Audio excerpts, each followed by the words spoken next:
Antes de acionar eles, vamos entender o que aconteceu. O jogo era Argentina e Marrocos, o árbitro já tinha dado 15 minutos de acréscimos no segundo tempo, a gente já não sabia se era prorrogação ou se era acréscimos. Fato é que aos 61 minutos de jogo, já tinha mais de uma hora de bola rolando só na etapa final, a Argentina empatou, estava 2-1 para o Marrocos.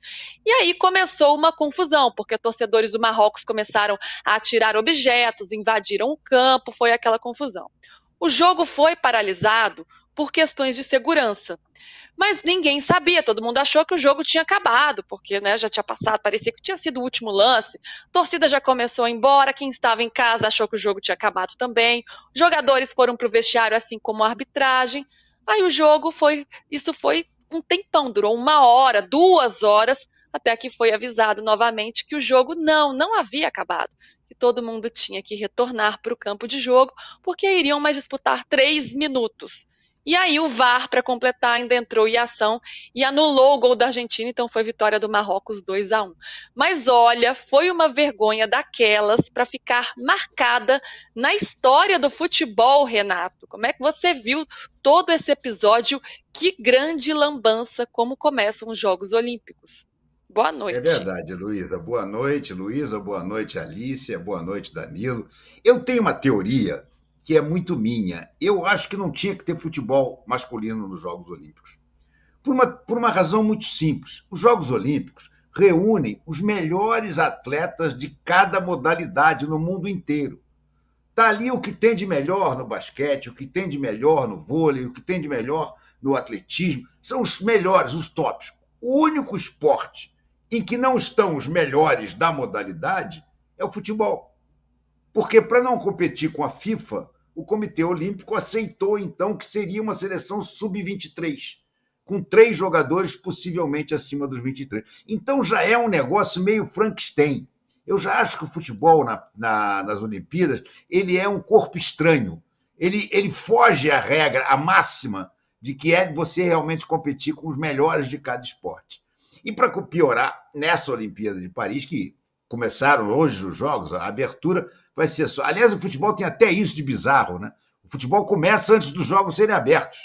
Hoje já teve jogo, vários jogos, e a abertura é só na sexta-feira. Mas, enfim, para piorar, houve um escândalo. Um escândalo. Eu acho que é o maior número de minutos de acréscimo recorde mundial. Eu não conheço nenhum caso de 15 minutos E pior é que eu vi o jogo, acho que todos nós vimos aqui, todo mundo estava curioso para ver a Argentina jogar, né? E não houve nada durante o tempo normal que justificasse esses 15 minutos. Se tivesse dado 5, 7, 8, até 10, vá lá, mas 15. Pois é, e aí a Argentina faz o gol depois dos 15. Ela fez o gol aos 15 minutos e 27 segundos. Ok, ninguém ia parar aqueles 15 minutos cravado com uma bola indo e vindo dentro da área de Marrocos, batendo na trave 2 vezes. Ok, então o jogo continuou.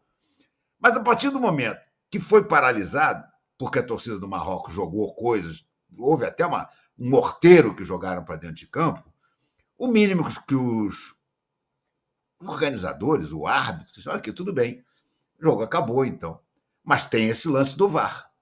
Se o VAR determinasse, como determinou, que o gol estava impedido, havia um jogador que participava da jogada que estava impedido, é o cara que dá a segunda cabeçada na trave, então é o seguinte, olha, o gol foi anulado, mas o jogo já acabou. Aí não, eles conseguiram fazer uma coisa mais bizarra. 2 horas depois, voltaram os jogadores a campo, aqueceram durante 10, 15 minutos e jogaram 3. A sensação que dava era aquela coisa tipo assim, ó, até a Argentina empatar. Porque não há justificativa nenhuma, rigorosamente nenhuma, para esses 3 minutos de acréscimo. O gol da Argentina já foi no estouro do relógio. Então é o seguinte, olha, vê só se está impedido ou não. Se está impedido, terminou 2-1. Se não estava impedido, terminou 2-2. Mas não, eles conseguiram fazer uma lambança maior ainda e começa esse futebol que eu considero uma excrescência dentro das Olimpíadas, com essa história toda meio bizarra, né? Até para nós, brasileiros, o futebol masculino tinha uma espécie de um tabu, né? A gente não conseguia ganhar essa medalha de ouro, né? Romário foi medalha de prata, o time do Mano, em Londres, eu estava lá, eu vi essa final olímpica ao vivo, né? Que o Rafael, que joga no Botafogo hoje em dia, entregou o gol do México logo com 2 minutos de jogo, e o Brasil perdeu. Teve aquele Mas time do até Robinho isso com o Diego. também. Enfim, teve de tudo um pouco. Mas Robinho e Diego acho que nem foram à Olimpíada. Robinho e Diego foram eliminados no pré-olímpico. Tem razão. A famosa foto do Robinho abaixando as calças do Diego, ou vice-versa. É verdade. Esses foram eliminados no pré-olímpico.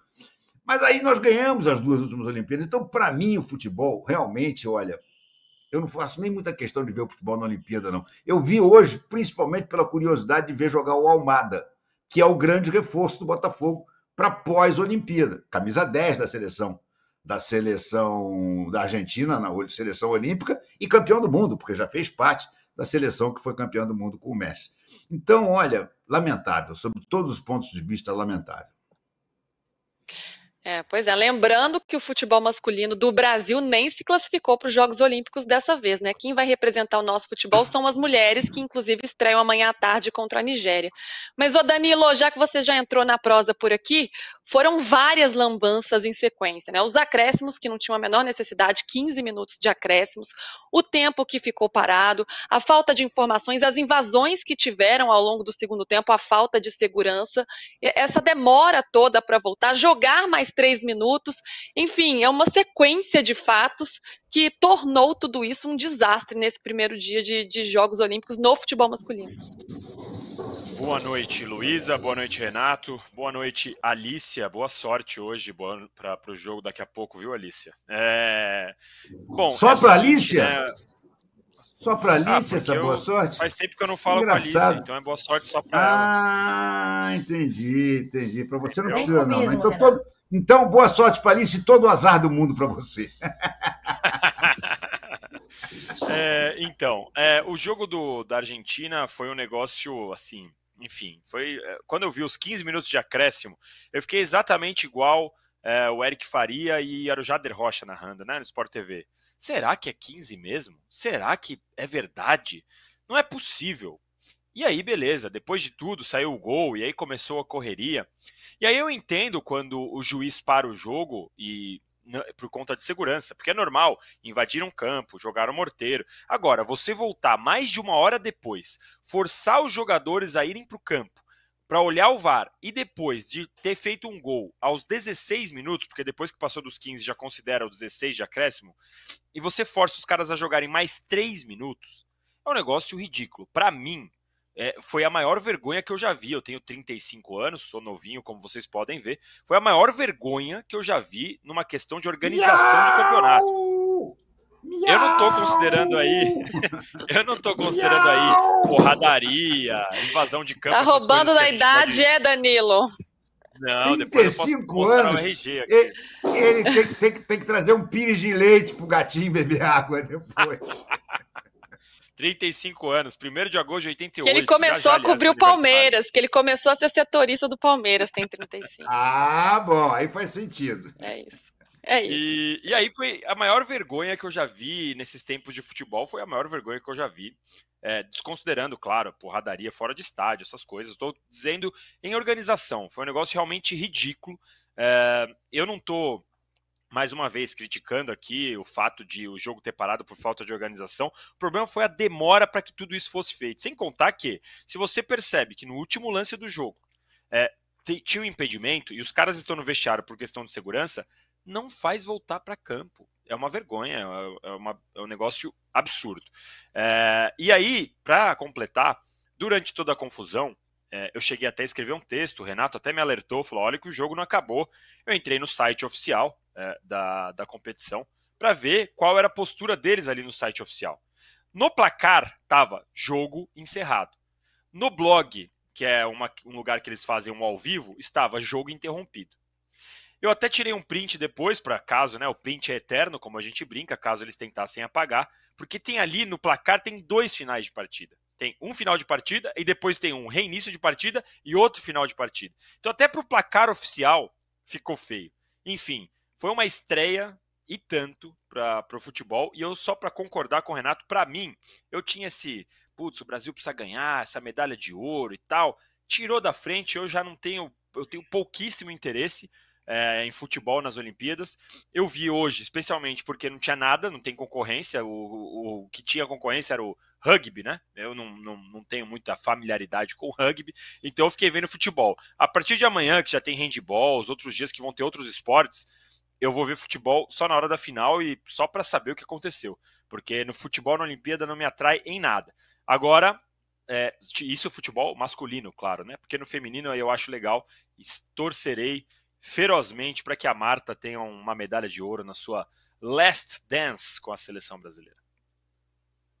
Olha só, esse jogo foi tão absurdo que até Danilo Lavieri está concordando com o Renato Maurício Prado. Foi capaz de causar isso. Isso sim é um cenário diferente aqui neste programa. Alicia, boa noite para você. Sempre com muito estilo. Hoje com os cabelos presos está a Alicia Klein. Alicia, você colocou como um cenário de caos. E eu acho que descreve bem o que aconteceu, né? E olhando para essa repercussão, gente, é uma repercussão mundial. Os olhos do mundo inteiro estão voltados para esse evento, estão voltados para Paris. Se isso acontece aqui no Brasil, a gente já está fazendo um fim de papo aqui de 24 horas, né? Porque a CBF, que absurdo, a organização, mas lá isso também acontece, Alicia. Seja muito bem-vinda. Pois é, Luísa, boa noite para você, para o Renato, para o Danilo, para todo mundo que está aqui com a gente. Começou bem, né? Então, começamos bem. E a coluna que eu escrevi hoje fala um pouco sobre essa aura de caos que parece acompanhar o futebol sul-americano onde quer que ele vá. Eu escrevi isso na final da Copa América, que foi realizada nos Estados Unidos, e a gente lembra o que aconteceu com atraso, com quebra-quebra, com gente entrando sem ingresso, e de repente o futebol sul-americano estreia nos Jogos Olímpicos, antes mesmo da abertura oficial dos Jogos, e o que a gente vê é uma confusão danada, que pode não ter a ver com o futebol sul-americano, mas estava ele lá no meio envolvido, né? O árbitro sueco que apitou a partida tem 35 anos, é o árbitro que deixou de marcar um pênalti para o Bayern de Munique nos jogos de ida das quartas de final da Champions, naquela bola que o Gabriel Magalhães meteu a mão na bola, mas é um cara muito experiente, é um cara que apitou 3 jogos na Eurocopa, apitou a final da Copa do Mundo Sub-20, assim, não é um árbitro, um Zé Mané qualquer, mas é um cara que deu 15 minutos de acréscimo absolutamente inexplicáveis. Inexplicável, não aconteceu nada no jogo. Assim, é muito difícil a gente imaginar uma situação que não seja um atendimento com uma ambulância entrando dentro de campo e alguém sendo retirado, desacordado, que justifique 15 minutos. Né? Nada justifica 15 minutos. E depois essa confusão que entra muito na conta do COI também, de deixar a partida ficar paralisada por 2 horas, sem que ela tivesse sido oficialmente encerrada. E também pela questão da segurança, né? Vale a gente lembrar que durante os Jogos Olímpicos há uma preocupação muito grande com questões de segurança, porque você tem a participação de todos os países inclusive onde há conflitos, né? Israel especialmente, com uma questão de segurança, por já ter havido atentados terroristas, e aí você de repente tem um morteiro dentro do estádio, né? Uma situação de falta de controle total, que deve ter deixado o COI de cabelo em pé, né? O ministro do interior da França já deu um meio que, né, tirou dele da reta, não tem nada a ver com isso, mas é um começo muito ruim, porque do ponto de vista de segurança mostra uma falha grave, né, com invasão e bomba e morteiro. Do ponto de vista esportivo, tem um árbitro que dá 15 minutos de acréscimo, depois não encerra a partida, e na decisão de voltar à partida, dá esses 3 minutos que, né, imagina uma situação em que alguém se lesiona, ou que a Argentina empata o jogo, ou que acontece uma coisa ainda mais fora do normal, né, estaria-se aí no mundo inteiro com fim de papo de 2 horas e o pessoal pedindo a suspensão dos jogos, né? Então, é um começo muito ruim para o futebol, que já muita gente defende que nem deveria estar nesse modelo que ele está dentro dos jogos, porque vale a gente lembrar que hoje ele perdeu tanta importância, né, e casando com Copa América, com Eurocopa, nem os jogadores sub-23 principais estão lá. Nico Williams e Lamine Yamal, por exemplo, não estão nos Jogos Olímpicos, né? Então nem sequer os mais jovens com destaque hoje vão para os Jogos. Então, assim, é um começo muito ruim, com alguns erros bastante inexplicáveis, né? Fica aí a esperança para o torcedor do Botafogo de receber o Thiago Almada mais cedo, né? Que vai fazer, né? Vai ser um belo reforço. Com esse resultado negativo da Argentina, o pessoal aí secando para a Argentina cair logo.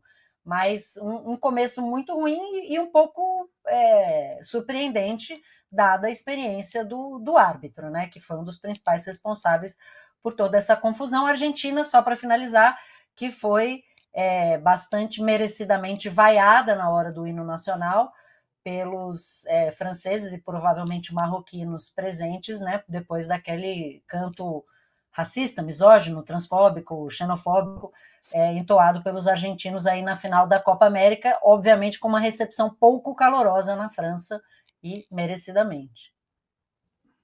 O árbitro sueco que a Alicia citou é o Glenn Iber, que apitou a partida. Esse ponto da segurança ele é muito relevante, além da lambança esportiva, porque, claro, todos os olhos do mundo estão voltados para ali, você tem delegações do mundo inteiro, você tem representantes do mundo inteiro, então é uma questão que tem que ser prioritária. E ontem já tivemos episódios lamentáveis envolvendo a segurança, ameaças de bomba no entorno de algumas entradas ali de ruas de equipamentos esportivos, as ruas, inclusive, foram fechadas ali nos arredores de Paris, e dessa vez também. O Javier Mascherano, ele é o técnico da seleção argentina, aquele Javier Mascherano que jogou no Corinthians, jogou no Barcelona, capitão da seleção argentina, ele é o técnico dessa seleção argentina e ele já detonou a organização das Olimpíadas. E ele diz também, ele traz um relato que inclui, inclusive, o Thiago Almada, dizendo que ele foi roubado, que pertences dele foram roubados, como anéis, joias, enfim, alguns objetos do jogador não estavam onde deveriam estar. Então, é uma questão de investigação também, de ir mais a fundo, de aprofundar nessa questão, Renato, porque segurança tem que ser prioridade em um evento tão grande como esse. Sem dúvida. Eu acho que a França, por mais que a gente vai ver com certeza Jogos Olímpicos belíssimos, a cerimônia de abertura com as delegações nos barcos passando pelo Rio Sena, isso deve ser uma cena deslumbrante. Eu já vi várias cerimônias de abertura até hoje. Para mim é imbatível, e vi no local, né? É a de Pequim. A de Pequim foi uma coisa inacreditável, mas era num estádio. Esse vai ser a céu aberto, né? Tem que torcer só para não chover. Mas, pelo visto, as coisas estão meio desorganizadas nesse início, né? É o fim do mundo, numa instalação olímpica, um atleta ser roubado. Isso é desmoralizante para os jogos, né? E a gente está vendo que essas coisas estão começando a acontecer, essa bagunça toda, essa dificuldade de decidir uma coisa tão simples como foi esse final de jogo, entendeu? VAR, foi gol, foi gol. Não foi gol, não foi gol. Só vai dizer se o placar foi 2-1 ou 2-2, não tem que voltar para campo, não tem que fazer nada, entendeu? Então é meio preocupante, são situações realmente que eu acho que os organizadores, o COI, e os organizadores de Paris devem se reunir e reforçar isso tudo, né? Porque se existe uma coisa que sempre foi característica das Olimpíadas, todas as que eu fui, era uma segurança absurda, né? Principalmente depois de Munique, né? 72, Munique, o famoso atentado dentro da Vila Olímpica. Mas de lá para cá, você dificilmente teria qualquer tipo de problema como esse, né? No entanto, o Mascherano já fez essa denúncia, já roubaram. O Textor era capaz de botar um relatório da Good Games para explicar por que o Almada, jogador do Botafogo, foi roubado. Ele deve ter a resposta. Se perguntar ao Textor, ele vai dizer quem foi. A Good Games já tem um relatório para explicar como é que houve manipulação dos objetos do Almada. Almada, que foi a principal contratação do Botafogo nessa janela, o jogador mais caro do futebol brasileiro, está disputando as Olimpíadas com a Argentina e se apresenta ao Botafogo quando terminarem os jogos. Mas é claro que se isso está repercutindo aqui na Argentina, que é envolvida muito mais, né? Então a gente passando aqui pelas manchetes dos jornais, o Esportivo Olé fala em papelão histórico. O Clarín deu bastante espaço e disse escândalo em Paris. E o La Nación seguiu a mesma linha com a manchete escândalo olímpico. Agora, dentro da seleção principal, isso também respingou e alguns jogadores começaram a se manifestar. E um deles, Lionel Messi, ninguém mais, ninguém menos que Lionel Messi, o ídolo da Argentina, maior jogador do mundo. Ele foi bem sucinto, assim, ele postou um story, escreveu insólito e um emojizinho, uma carinha de surpresa. Mas aí a gente começa a refletir, né? Porque a gente lembra da Copa América, que acabou agora há pouco. Teve aquele episódio lamentável em que jogadores, durante a comemoração da Copa América, fizeram uma live no Instagram cantando uma música de cunho preconceituoso, de cunho racista, homofóbico, xenofóbico, transfóbico. Então foi um episódio que fica marcado de uma forma triste na história da seleção argentina. E quando isso aconteceu, Messi não se manifestou, mas agora ele mostrou o que ele pensava sobre esse episódio. Será que não faltou ele se posicionar em outro momento, neste outro episódio, ou Danilo? Não deveria não ter se calado, ao invés de dar mais importância para esse fato que aconteceu hoje? Pois é, a partir do momento que ele se pronuncia na rede social sobre esse tema e ficou calado sobre o outro, a gente vê que não é uma questão que ele não fala, que ele não. Não, ele optou por fingir que não viu nada do que aconteceu ali. E olha que é curioso, porque o Messi, em alguns outros episódios, já teve o Messi segurando os jogadores da Argentina para que eles não fizessem alguns gritos, inclusive aqui na Copa América do Brasil. Ele tentou, não grita isso, não grita aquilo e tal, foi notícia na época, ele saiu de uma rodinha dos caras que estavam começando a gritar, eu não lembro qual era o grito, mas era alguma coisa que zoava o Brasil. Então eu esperava muito mais do Messi nesse episódio do grito, que tem todos os transfóbicos, homofóbicos, tudo possível de fóbico tem nesse grito, porque os caras conseguiram fazer um grito que ofende todo mundo, é um negócio surreal. Então eu esperava uma postura do Messi que fosse diferente dessa. Como eu disse, o Messi muitas vezes já saiu, já se posicionou nesse ponto, e dessa vez ele ficou quieto, ficou calado, e o Messi já é tão gigante, ele é tão maior que todos os jogadores da seleção, a seleção joga tanto para ele, que seria muito bacana se ele se posicionasse assim, porque certamente o pessoal ia entender. O país ia entender, todo mundo ia levar de uma outra forma. Porque você conversa, você vê, não, é só um gritinho de futebol, não tem nada a ver, é um reflexo da guerra ali que teve entre Argentina e França na Copa do Mundo. Mas, gente, é um exemplo que o Messi poderia dar para a sociedade, é um exemplo que o futebol poderia dar para a sociedade, e o Messi perdeu essa oportunidade. Para mim, me decepciona bastante ele não ter se posicionado nesse episódio. Esse discurso de que foi aquele momento ainda é muito usado, né? O próprio Mascherano, que é o técnico da seleção olímpica, ele chegou a dizer uns dias atrás que o Enzo Fernandes, que ele foi o jogador que estava fazendo a live naquele momento, ele disse que é um bom garoto, que a questão foi tirada de contexto, enfim, sempre vem esse discurso.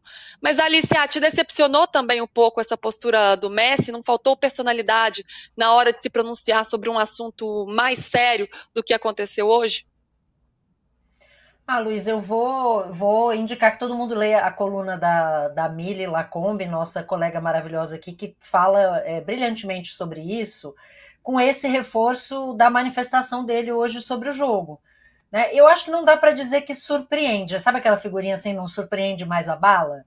Porque pouquíssima coisa que saiu da Argentina nos últimos tempos nos leva a crer que há uma mudança em curso, uma mudança de comportamento, uma mudança de visão de mundo.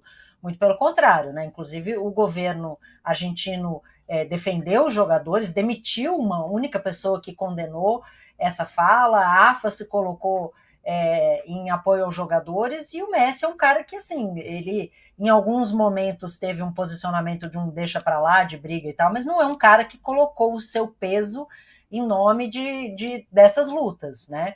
E a gente não passa uma rodada praticamente de Libertadores sem um episódio racista de torcida, especialmente a torcida argentina. Então, acho que, infelizmente, está de acordo ali com o papel que os argentinos têm desempenhado no futebol, mas me entristece que o Messi, que é uma figura com o poder, a visibilidade, o respeito que ele tem dentro do futebol, não utilize isso a favor de uma causa tão importante num momento tão emblemático, né? E aí, enquanto ele está de férias com a família, encontre tempo para se posicionar em relação a esse jogo. E, aliás, se posicionar, não sei o que ele achou insólito, né? Assim, insólito o que aconteceu. Espero que ele não tenha achado insólita a derrota da Argentina, porque é um lance muito claro de impedimento naquele jogo que fica aquele cara assim, vai dar quanto de acréscimo? O acréscimo é o até empatar. Essa era a sensação que a gente tinha vendo o jogo. Então, né, se em algum momento alguém foi beneficiado em tudo que aconteceu hoje, foi a Argentina. porque teve 15 minutos para empatar o jogo, depois de um lance ter sido revisado pelo VAR e o gol ter sido constatado como impedido, ainda voltou, teve mais 3 minutos de chance para empatar, e o Messi achou insólito, mas naquele momento, né, em que um canto absolutamente vil e nojento foi transmitido para o mundo inteiro, ele não se manifestou, nem antes, nem depois, nem agora. Então, não acho que abala, porque tem pouca coisa que, né, nos dê subsídio para esperar coisa diferente, mas o surpreende, mas me entristece, porque ele poderia fazer a diferença e ele escolhe não fazer a diferença e ficar lá quietinho, né, tranquilo nas suas férias, vendo o jogo e fazendo postagens só sobre coisas irrelevantes. Uau!